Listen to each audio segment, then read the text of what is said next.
My activity analysis is on a 56-year-old woman who recently had a right CVA, and so she's having limitations in elbow flexion to 100 degrees, as well as decreased fractionation of movement with her left digits.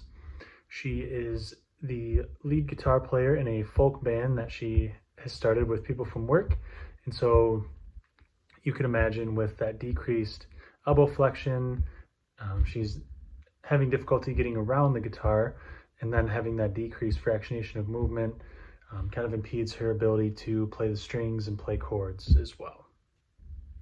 Because of this client's love for music, the activity I chose to do with her is creating music using an acoustic guitar sound through GarageBand, which is available on Apple Technology. I have a wireless Bluetooth mouse to use with her right hand, and then she'll be navigating the keys with her left fingers. I have the 2019 version of the MacBook Air mounted at 40 degrees to get the keys a little bit closer to her for easier access. A way that you could adjust this and adapt it for better use for the client is you could either raise or lower the stand depending on comfort for them.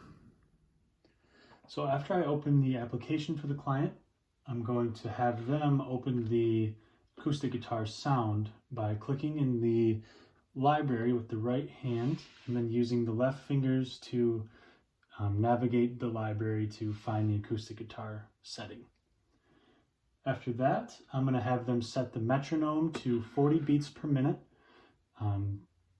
which will be the tempo at which the notes are going to be played. So after that, I'm going to have them place their left digits over the A, S, D, and F keys, because those are the notes that we're going to play in this activity. Once everything is set, I will have them hit the record button at the top of the screen, and the metronome will start. So the objective is going to be to click the notes on the beat of the metronome. So on each beat, there will be one note in the sequence. So working from left to right, you'll place your little finger on A, ring finger on S, middle finger on D, index finger on F, and then work your way back to the start.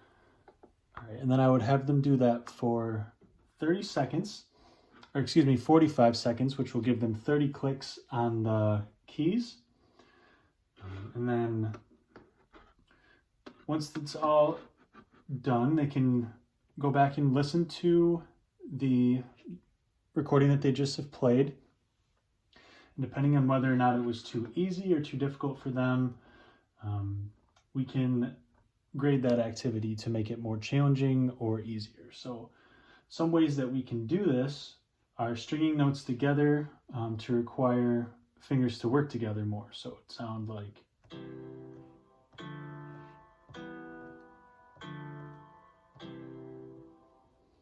If we need to simplify this activity, we can slow down the metronome, so there will be fewer clicks, and there will be more time in between to set the fingers and be ready for that. Vice versa, you can speed up the metronome if it was a little bit too easy, and notes will come through a little bit quicker tempo. And the other thing we could do is increase the amount of time that she's playing or decrease the amount of time that she's playing. If it's too much time and requires too much exertion to last 45 seconds, then we can go ahead and slow that down. A method to adapt this activity, we could use a switch to record and stop the audio tracking instead of using the mouse, so she doesn't have to click, it'd just be a full hand hit. Or we could have them use both hands on the keys and have the therapist record and stop the audio as well. So my goal through this activity would be for her to be able to play 4 chords in a sequence 3 times through in 8 weeks. So through this activity, I would hope that keeping that elbow in flexion and by independently using each finger slowly, that we'll be able to retrain the body to do these movements that are impaired right now and get her back to playing with the band again.